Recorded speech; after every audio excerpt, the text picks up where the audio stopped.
All right, this is the copyright disclaimer. The copyright disclaimer under Section 107 of the Copyright Act of 1976. Allowance is made for fair use for purposes such as criticism, comment, news reporting, teaching, scholarship, education, and research. Fair use is a use permitted by copyright statute that might otherwise be infringing. Fair use, fair use, fair use.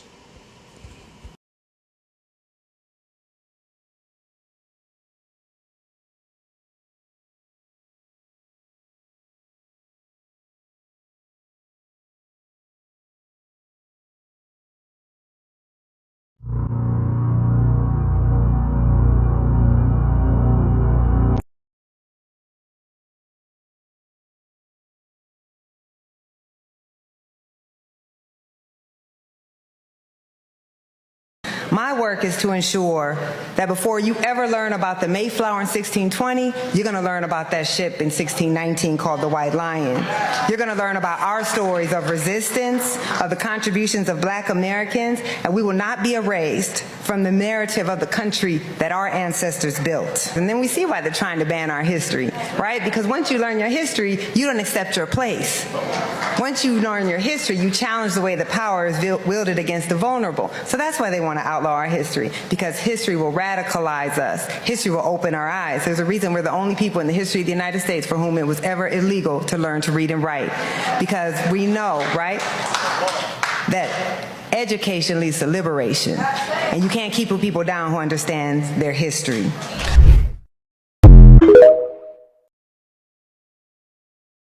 Almost no one talks about the ship that started it all. In August 1619, a vessel called the White Lion sailed into Point Comfort, Virginia. It was not a passenger ship. It was not a trade ship. It carried more than 20 enslaved Africans, stolen from a Portuguese slave ship called the San Juan Bautista. The English colonists traded food for human beings. No law authorized it. No court approved it. It just happened, and nobody stopped it. Drop a comment if you knew about the White Lion. Follow for more American history they never taught you. Now here is what your textbook skipped. Those first Africans were not legally slaves under Virginia law because Virginia had no slave law yet. They were classified as indentured servants. Some earned their freedom. Some even owned land. But by 1662, Virginia passed a law that changed everything. Hereditary slavery. If your mother was enslaved, you were enslaved. Automatically, at birth, no trial, no appeal. One ship, one trade, one law 40 years later, and an entire system was locked in. The same legal logic, status inherited at birth, still echoes in how courts today handle citizenship, inheritance, and civil rights cases. The receipts go back to 1619. What else did they leave out of your history class? Comment below. 407 years ago this month, a ship pulled up to the Virginia coast, and America was never the same. Late August 1619, Point Comfort, Virginia. A 160-ton English privateer ship called the White Lion drops anchor. Its captain, John Colin Jope, had something to trade. 20 and odd Negroes, in the words of colonist John Rolfe, who wrote it down. 20 to 30 Africans, stolen from the Portuguese slave ship São João Bautista in the Gulf of Mexico, kidnapped originally from the kingdom of Ndongo in what is now Angola. They were traded for food and supplies, bought by Virginia's governor and a merchant named Abraham Piercy. Some were taken to Jamestown, some dispersed to plantations along the James River. 1 year before the Mayflower, this is where Black America's story in this country begins. Not 1776, not the Declaration of Independence. 1619. This is where the labor began that would clear the land, grow the crops, build the wealth, and construct the very foundations of what you were taught was a free country. The ship's name was White Lion. Remember that. Part 2 of 1619 drops Friday, and that's the one where we talk about why this matters right now. The difference between an immigrant story and an enslaved arrival is everything. Follow so you don't miss it. The Mayflower gets a holiday. The White Lion gets silence. but 20 and odd Negroes landed at Point Comfort, Virginia in late August 1619, stolen from Angola, traded for food, scattered across plantations. 1 year before Plymouth Rock. This is where America's story actually starts for Black America. Did your school ever teach you 1619?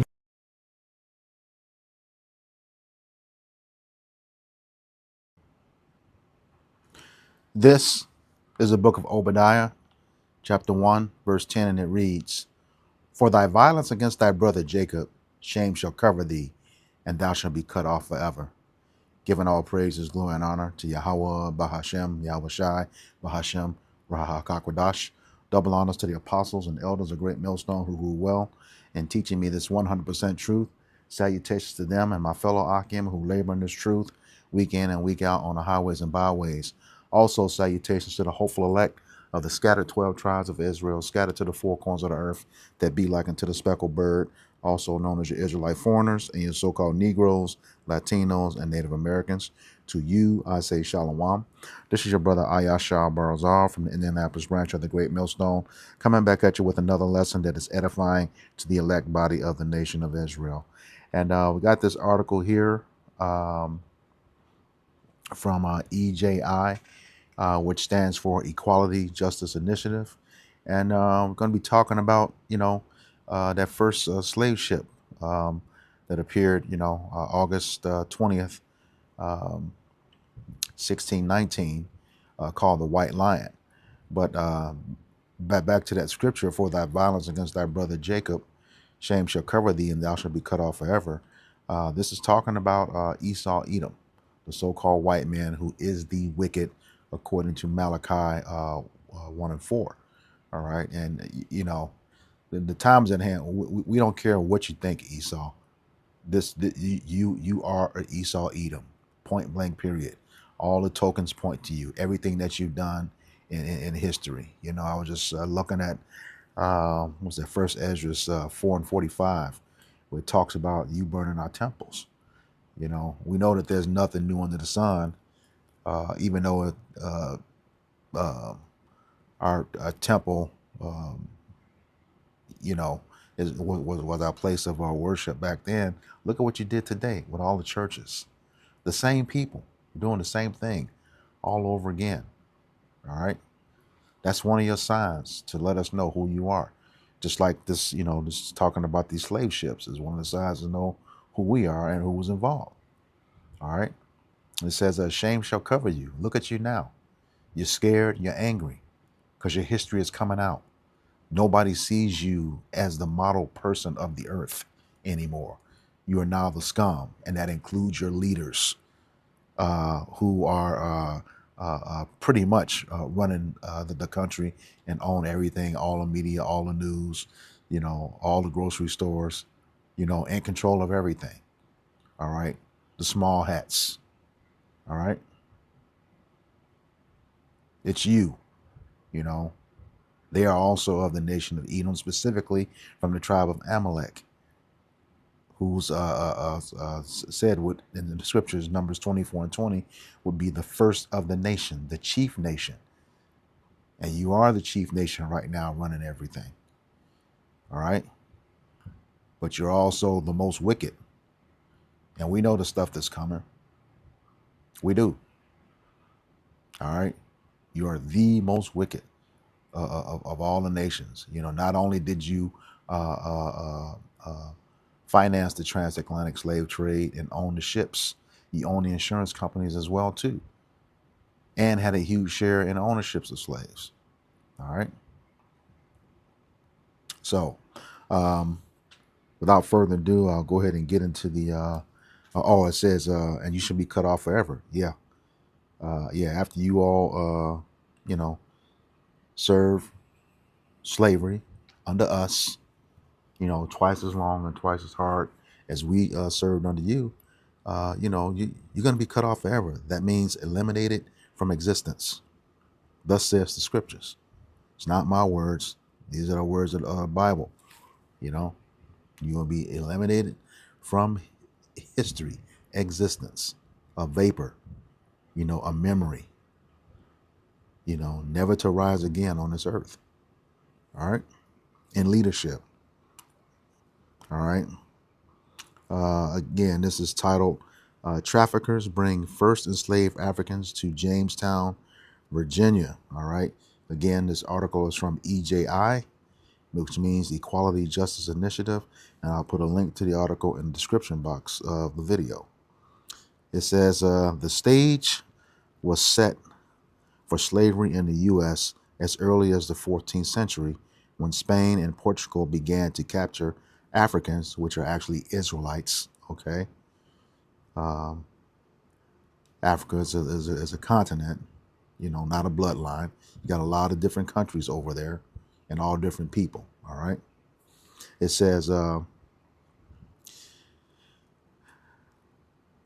slavery eventually expanded to colonial America, where the first enslaved Africans, Israelites, were brought to the Virginia colony at Point Comfort on the James River on August 20th, 1619. It was reported that 20 and odd Negroes from the White Lion, an English ship, were sold in exchange for food. The remaining Africans or Israelites were transported to Jamestown and sold into slavery. All right. Now, again, these are the Israelites, the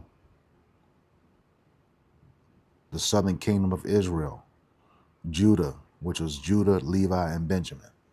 All right. You had some of the northern kingdoms sprinkled in there later on, but yeah, they came off of the west coast of Africa.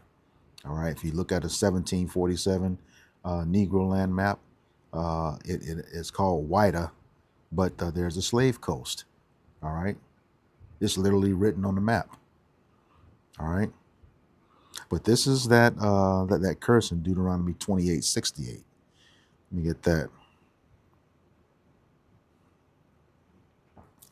This is a book of Deuteronomy, chapter 28, verse 68.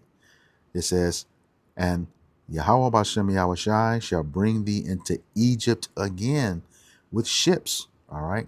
We know when we left ancient Egypt, we walked, didn't need a ship. So this Egypt here, when you go back into Exodus chapter 20, it means house of bondage, okay, which is where we have been ever since, okay. It says, and Yahweh Bashem Yahushai shall bring thee into Egypt again, okay, bondage again, Egypt being America, okay, with ships. By the way thereof I spake unto thee, thou shalt see it no more again. And the it is the land of Israel. All right. The people that are over there now are not the people. All right. And that's not all of the land that they have. All right. They have the headquarters as outlined in Joshua chapters 13 through 22. The whole land is from the great river Euphrates, which is the Nile. Okay. All the way over to the Euphrates. All right. They don't have all of that land. They're in conflict with those people. All right. Which proof that they are not the chosen people. All right. You're supposed to have all of that land, not just the headquarters, but you don't have it. All right. So that's the it, where it says, thou shalt see it no more again. And there ye shall be sold unto your enemies for bondmen and bondwomen, slaves, and no one shall buy you. And that word buy goes into the Hebrew word kana, which means redeem. No man shall redeem you. All right. Let's get the precept to that to let you know who was going to redeem us. Malcolm X couldn't do it. Marcus Garvey couldn't do it. Martin Luther King Jr. Couldn't do it. Black Panthers couldn't do it. All right. All of these individuals who tried to, get our freedom back, they couldn't do it. He says, no man. That's a natural man. All right. This is Isaiah chapter 47.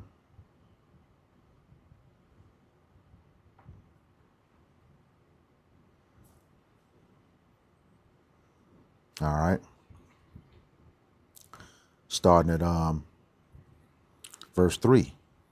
This is talking about Babylon, Edom, okay, America right now, because if as you know, all of the Israelites were not in the Babylonian captivity. It was just the southern kingdom, okay. It says, verse 3, thy nakedness shall be uncovered. You're going to be exposed. All right. Just like that opening scripture says, shame is going to cover you. Yeah, you're going to be exposed. Yea, thy shame shall be seen. I will take vengeance and I will not meet thee as a man. Okay. Back in Deuteronomy 28:68 says, no man shall redeem you or buy you. Okay. He said, I will not meet thee as a man. That means he's coming back in all in his angelic power. That's Yahweh Shai. All right. With Michael and the rest of the angels to wreak havoc on his place and gather his people from the four winds of the earth. All right. Four corners of the earth, wherever we were scattered, his elect. Okay. Let me make that clear. Not all Israel, because 2/3 of you folks are going to die. You're going to die a horrible death. All right. Either by nuclear fire or teeth of wild beasts, famines, pestilences, any kind of way that the Lord sees fit for your judgment, because you have disrespected him and his prophets. All right. He says, I will not meet thee as a man, coming back on that large chariot. Okay. Shooting concentrated laser beams, destroying everything until this place is no more. It says verse 4, as for our Redeemer, okay, the Lord of hosts, Yahweh Bashem Yahweh Shai of hosts, okay, is his name, the Holy One of Israel, okay? Because we see what they're doing. The IDF and the U.S. military have combined, okay? We're not ignorant of Satan's devices. That's for us, the Israelites over here in America. That's for us. For them to come down with that great wrath, as the scriptures say, the enemy's going to come in like a flood. All right. That is for because they know, both of them are from the land of Edom. They know that we're going to take them out, okay, at the hands of the Lord. They know this. They read the scriptures. That's what they're afraid of. That Israeli council, Judith Varney Shorer, she said it was the black youth of America was the biggest problem for the state of Israel. State of Israel. Let me make that point. That they were the biggest problem. We were the biggest problem for them. All right. And why is that? Well, when you look at the whole scope of that video, it's because the youth wasn't educated on their history so much. Fuck your history. We don't give a shit about that stuff. You stole ours and pretended to be us, sick bastards. We don't care about that shit. That was a short time. We're still in captivity. All right. And like you do, when you get ready to come in, the Lord said he's going to raise up that standard. Isaiah 59. All right. And we have to believe that. We don't have a military. So how are we your biggest problem? And that youth, it can go twofold as an actual young. But when we were in our youth as a nation, we were following the laws, statutes, and the commandments, especially during David and Solomon's time. All right.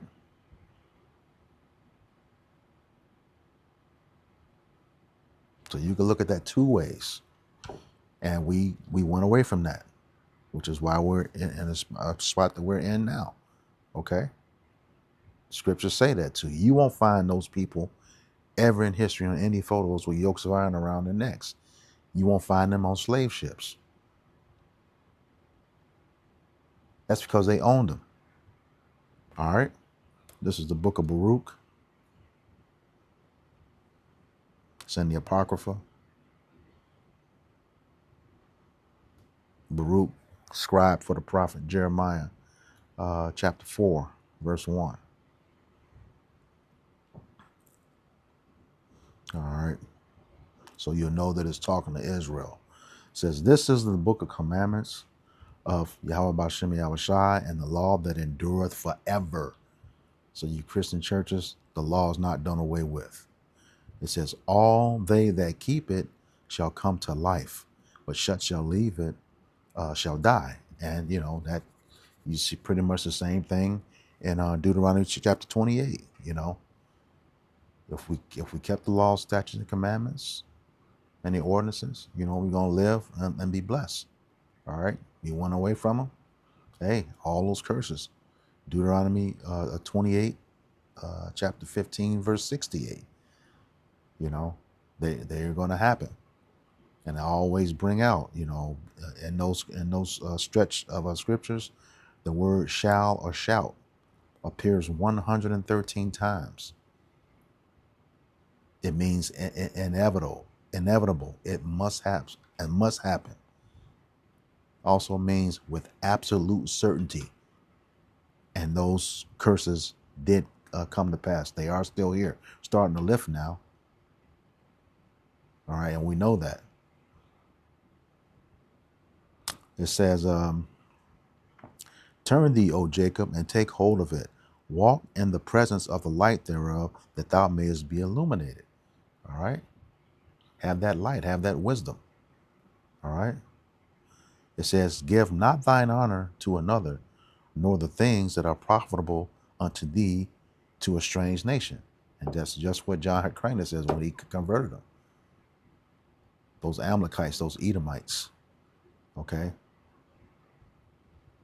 When he forced them to take on our laws, statutes, and commandments, all right? And then they start calling themselves the Jewish Levi. What kind of shit is that? All right?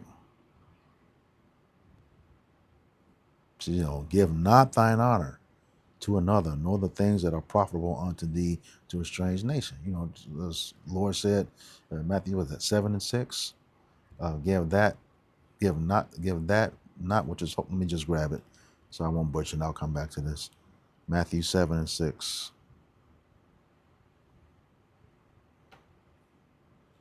In his red letter, the words of Yahushua, it says, give not that which is holy unto the dogs, which is the heathens, okay? The thing which is holy is which makes us sanctified, separate from everybody else, which is law, statutes, and commandments, okay? It says, neither cast your pearls before swine, okay? The things that are valuable, all right? It says, lest they trample them under their feet and turn again to rend you. Yeah, it took the laws, statutes, and commandments and made this shit called the Talmud. Okay? And now trying to stick it to us. All right? Again. But the Lord got a different plan for them. All right?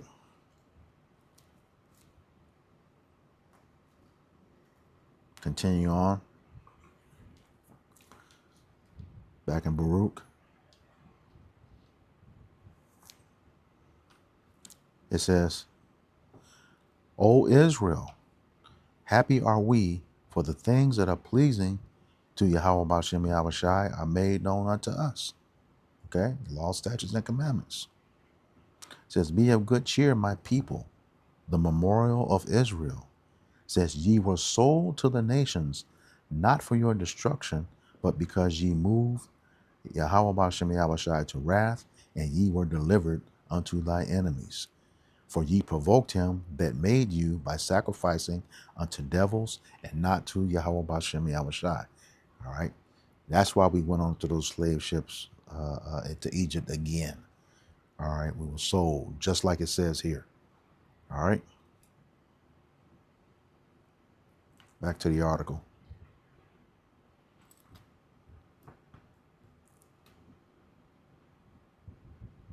It says historians have long believed that these Africans or Israelites enslaved in the colonies came from the Caribbean, but Spanish records suggest that they were captured in Angola, which was then the Portuguese colony in West Central Africa.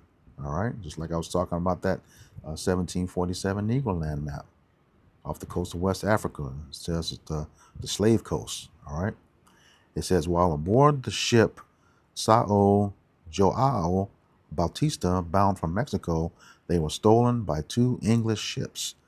That's, Edomites. The other ones are Edomites too, but other Edomites. The White Lion and the Treasurer. Once in Virginia, the enslaved Africans were dispersed throughout the colony. It says although Virginia became the first British colony in North America to legally mandate race-based hereditary enslavement in the mid-17th century, slavery did not immediately become the predominant form of labor there. For decades, slavery was formalized. Virginia plantation owners held nearly 10 times as many indentured servants as enslaved Israelites or Africans. Okay?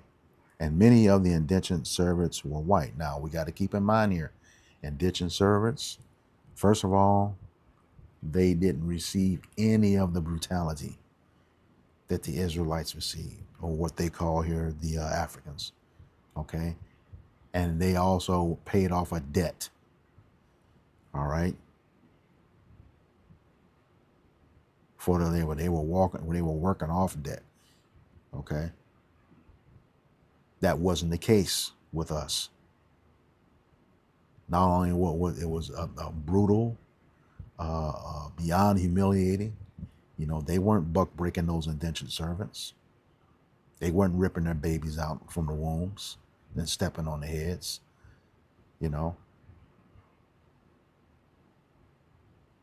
Nowhere near the brutality.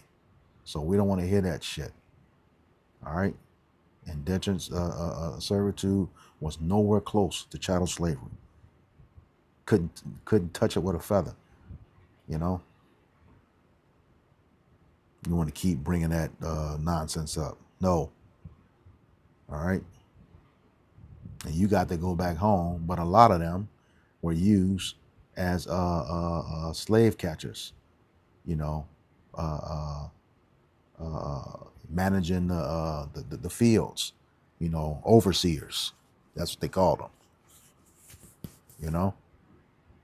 That was part of working off your debt too. So we're not trying to hear that. It was not the same thing. All right. It says by the 1680s, however, enslaved African labor became the dominant system on Virginia farms, and the population of enslaved people continued to grow exponentially. As enslavement became a status centrally tied to race, colonial American laws and culture developed to create a narrative of racial difference that defined African people or Israelites as intellectually inferior, morally deficient, and benefiting from the civilizing influence of slavery. Yeah, right. Let me do the most horrific, humiliating things to you, and it's going to make you a better person. Yeah, right. There's something coming for that. This is book of Exodus.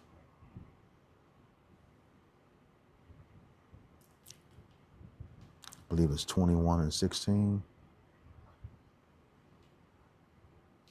And it reads, and he that stealeth a man and selleth him, or if he be found in his hand, he shall surely be put to death.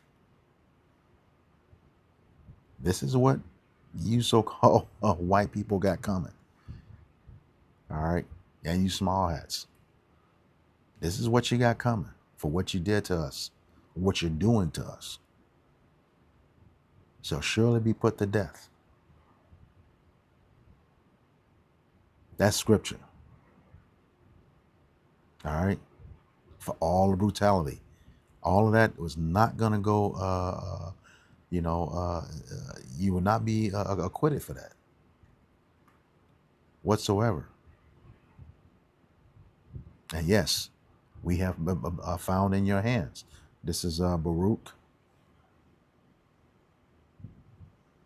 back in the Apocrypha, chapter 3, verse 8. It says, "Behold, we are yet this day in our captivity, where thou hast scattered us for a reproach and a curse, and to be subject to payments according to all the iniquities of our fathers, which departed from Yahweh our power." All right. It says, "Hear, Israel, the commandments of life, give ear to understand wisdom." All right. So yeah, according to Judges 5:11, we supposed to be rehearsing the righteous acts.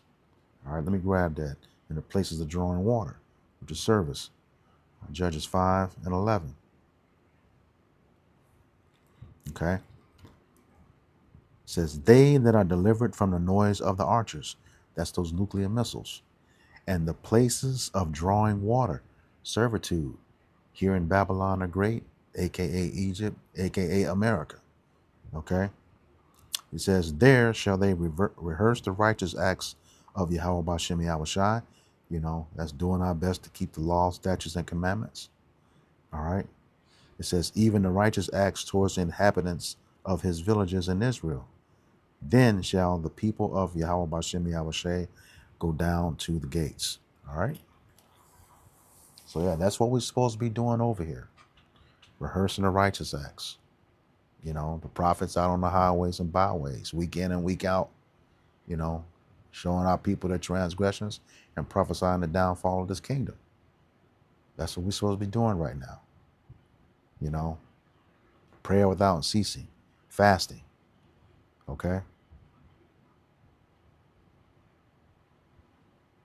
Giving honor to the Most High, all the time.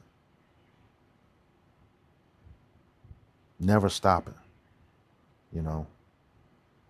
Tell these people what's about to happen to them. Tell our people what's about to happen to them. But some of them don't listen, and we're okay with that. We're at that point. We're not begging Jake no more, man. If you can't see it now, what's about to happen in this place, we don't know what else to tell you. All right? But you can't say we didn't warn you. All right? Going back to the article. It says, "The belief system and institution spread widely over the next 2 centuries, even as the U.S. gained independence and embraced the national identity as the land of the free, not for us, not for the Israelites." All right. And that's made clear right in the preamble of the U.S. Constitution. You get to the end of it, it says, "To ourselves and our posterity." Okay. Ourselves and our posterity, to ordain and establish this Constitution for the United States of America. Okay. Who was that talking about at the time? So-called white man. Ourselves and our posterity. Okay. That means posterity is from the progenitor of a nation. In this case, it's Esau, Edom, the so-called white man, to the furthest descendant of that nation. Has nothing to do with the people that were brought over here or the people who got naturalized citizenship via the 14th Amendment. Has absolutely nothing to do with them. All right. And it says, "At the start of the Civil War in 1861, Virginia had the largest population of enslaved black people of any state in the Confederacy." Okay. And that punk ass president, Thomas Jefferson, knew it. A lot of those presidents had slaves. But Thomas Jefferson knew at some point in time that they were going to have to pay for this. That's in his letters and his notes to Virginia, which I'll have right here. I typed in, "I tremble for my country when I reflect that God is just." And it says, this line is a famous quote from Thomas Jefferson in his 1782 book, Notes on the State of Virginia. He wrote it to condemn the evil of slavery and to warn that a just God would eventually punish a nation for holding human beings in bondage. He knew that. As he knew that, he had slaves. Show you the hypocrites that they are. Okay, so yeah, you can look that up and read that letter. It says the context of the quote of the source written as a query, 18 manners in the notes on the state of Virginia. And there's a link to that. All right.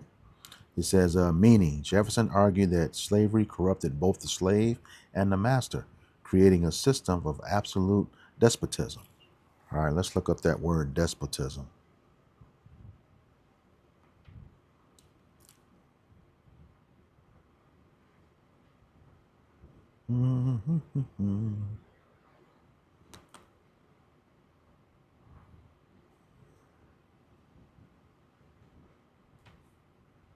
D-E-S-P-O-T, despotism. Oppressive absolute power and authority exerted by a government ruled by a despot.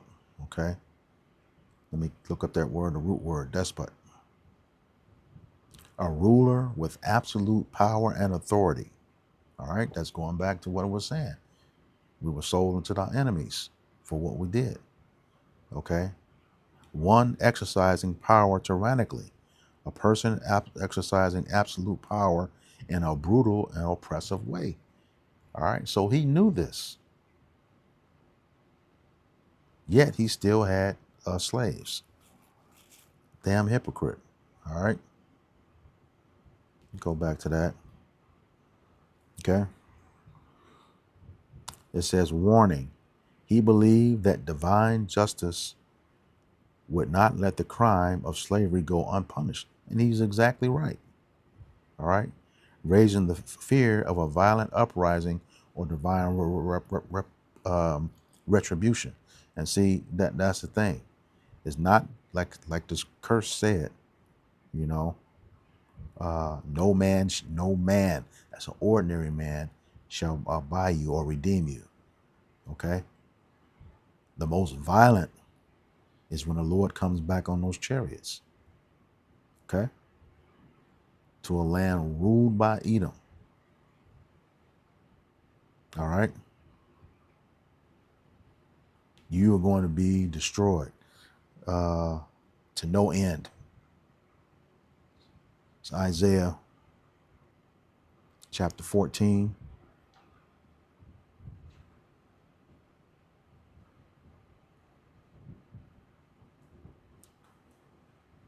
Verse 21.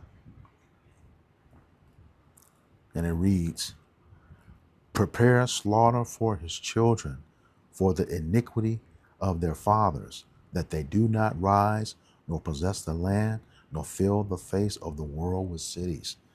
Not only are you going to be slaughtered, okay, you will never be in rulership again. All right. As explained in verse 22, it says, for I will rise up against them, Edom, saith Yahweh Bashem Yahushai of hosts, and cut off from Babylon, America, the name and remnant and son and nephew, saith the Lord. Okay? That's the entire seed line. The entire seed line. All right? What's that? Numbers. I think it's 14:19.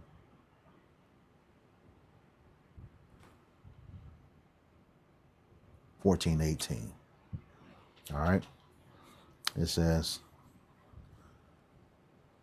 Yahweh Bashem Yahushai is long suffering and of great mercy, forgiving iniquity and transgression, and by no means clearing the guilty, visiting the iniquity of the fathers upon the children unto the third and fourth generations. So yeah, you Edomites today will pay for what your Edomite ancestors did yesterday and still doing today. All right. I'll close out with this. It's the book of Revelation, chapter 13, beginning in verse 9. And it reads, If any man have an ear, let him hear. If any man have understanding, let him understand. He that leadeth into captivity shall go into captivity. Who's had us in captivity? Has led us into captivity. Okay? Esau, Edom, the so-called white man. Okay? Beginning with the Greeks, the Romans, and now. But even before those, in the Assyrian captivity, in the Babylonian captivity, you helped forward our affliction. Okay? In the Egyptian captivity, as we were exiting Egypt, who attacked us first?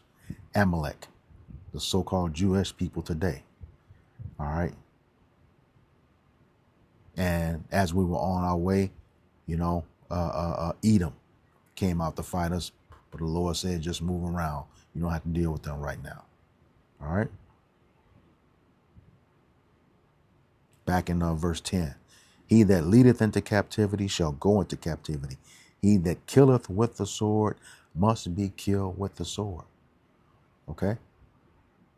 Who was the sword given to? Esau, Edom, back in Genesis 27, verses 38 through 41. He is the sword of the Lord. Okay. Psalm 17:13. All right. So yeah, just as you kill, you will be killed. All right. Ezekiel 36. I'll get that after this. It says, here is the patience and the faith of the saints. So that's what we're waiting for the Lord to give us that green light. Once he comes back, takes his place down, give us the green light to fuck y'all up, man, for what you did to us. And, it's going to be in righteousness, but it's going to be worse. Because we know you all are some weak individuals. That was prophesied too. When you were born. It says one people shall be stronger than the other. Yeah. That stronger people are the Israelites. Look at what you've done to us. And we still here.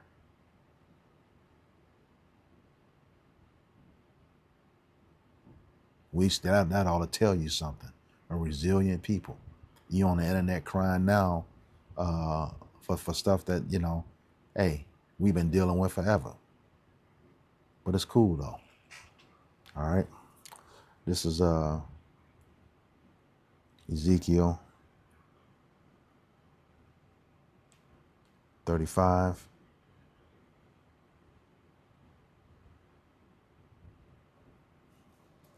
Verse 5 and 6. And it says, because thou hast had a perpetual hatred and hast shed the blood of the children of Israel by the force of the sword. See, there it is. And in the time of their calamity, in the time that their iniquity had an end, you kept forwarding the affliction. According to Zechariah 1 and 15. You try to make it harder. All right. Verse 6, it says, therefore, as I live, saith Yahweh our power, I will prepare thee unto blood, and blood shall pursue thee. Since thou hast not hated blood, even blood shall pursue thee. And why is that? Man, thought I was going to stop there. Numbers 35 and 33. It's the only way you're going to pay back. 35, 33. And it reads, so ye shall not pollute the land wherein ye are, for blood it defileth the land. And you are still shedding our blood to this day. Look at how many Jakes have been found hanging, shot for no reason by the police. Killed, like that kid Nolan Wells recently. All right. He says, and the land cannot be cleansed of the blood that is shed therein, but by the blood of him that shed it. Okay? You shed our blood, now we're going to shed yours. When that time comes, and there will be nothing you can do about it. Let's prove that. This is the book of Joel, chapter 3, verses 19 through 21. It says, Egypt, there it is, house of bondage, shall be a desolation. This place is going to be destroyed. And Edom, all the lands that you were in rulership in, a desolate wilderness for the violence against the children of Judah, southern kingdom of Israel, Judah, Levi, and Benjamin, because they have shed innocent blood in their land. Just what I just read, Numbers 33. It says, but Judah shall dwell forever, and Jerusalem from generation to generation. Dwelling forever and dwelling from generation to generation, that's immortality. That means when we have those new bodies, we can't die. The truth will be on our inward parts. Okay? It's going to be part of our genetic fabric. We will never be able to go off again. But like it says, dwelling forever and from generation to generation. We won't be able to die. That's the immortality that we're looking for. Okay? This says, for I will cleanse their blood that I have not cleansed. For Yahweh Bashem Yahushai dwelleth in Zion. Okay? So, because you shared our blood will be, your blood will be shed. That's the true reparations. All right? Fuck your cheap paper. Fuck your apologies. We ain't having it. We're not having it. Only thing that matters is us coming into the kingdom and you expiring. All right. So with that, I hope this lesson was edifying to the elect body of the nation of Israel. Once again, going to give all praises, glory, and honor to Yahweh, Bahashem, Yahushai, Bahashem, Rahakakwadash. Double honors to the apostles and elders of Great Millstone who rule well in teaching me this 100% truth. Salutations to them and my fellow Akim who labor in this truth week in and week out on the highways and byways. Also, salutations to the hopeful elect of the scattered 12 tribes of Israel, scattered to the four corners of the earth, that be like unto the speckled bird, also known as your Israelite foreigners, and your so-called Negroes, Latinos, and Native Americans. To you, I say Shalom, Kwam Yasharala, Abad Babal. We got next. Shalom.